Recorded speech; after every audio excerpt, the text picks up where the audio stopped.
पर एक दिन पंडित छन्नू लाल और मास्टर हरि राम में जोरदार बहस छिड़ गई।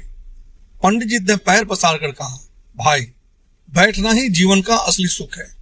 देखो, जब तक आदमी बैठा रहता है आराम से खाना खा सकता है, पूजा कर सकता है, यहाँ तक कि राजनीति भी कर सकता है। चलना तो गाय और गधों का काम है। मास्टर जी तुरंत खड़े हो गए, मानो तर्क को पैरों पर ही खड़ा करना चाहते हो। बोले, नहीं पंडित जी, चलना ही तो जीवन का सार है।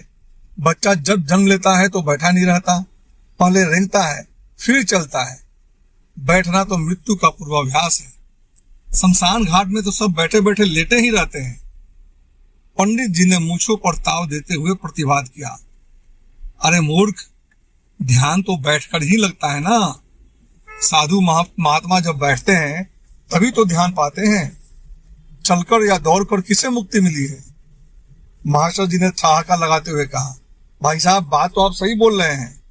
गौतम बुद्ध बैठे जरूर, लेकिन ज्ञान पाने से पहले उन्होंने कहां कहां तपस्या की, कहां कहां अनेक गुरुओं के पास गए, कहां कहां चल चल कर यहाँ वहां ध्यान की भटक में चलते रहे। तभी तो जाकर एक दिन थक कर बैठे और बैठने के बाद ही तो उनको मिला ध्यान। लेकिन इसके पहले जो उतनी लंबी वो चले, इतनी जीवन की यात्रा की है, क्या वो बिना चले हुए संभव था? इस पर बगल में जो गबरू लाला बैठा हुआ था, उसने दार्शनिक अंदाज में तंबाकू को मलते हुए कहा, अरे भाई, मेरे हिसाब से तो न चलना अच्छा है और न बैठना अच्छा है। भाई चल चल के क्या मिलेगा और बैठे बैठे क्या मिलेगा? सबसे आनंद तो आराम से तकिया लगाकर सोने में है।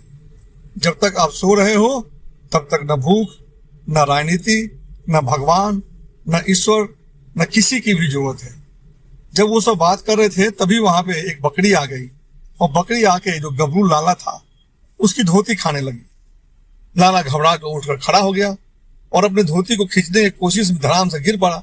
सारे के सारे लोग हंसने लगे और जो बकरी थी वो तो धोती को चबा कर भाग गई। सारा का सारा चौपाल ठहाकों से गूंज उठा। अब यहाँ पे मास्टर जी और पंडित जी थोड़ी देर तक तो चुप रहे, फिर कहे, अरे भाई सही बात है, चलो बहस में क्या रखा है, चल के लेटते ही हैं। मतलब कहने का तात्पर्य यह है कि आदमी बेकार ही चलने और बैठने के बहस में उलझा रहता है। जब थक गए तो लेट जाओ, जब लेटे से उब गए तो खड़े हो जाओ और खड़े होकर अपना कार्य करो। न कोई अच्छा है न खराब, सब अपने अपने समय पर उपयुक्त है।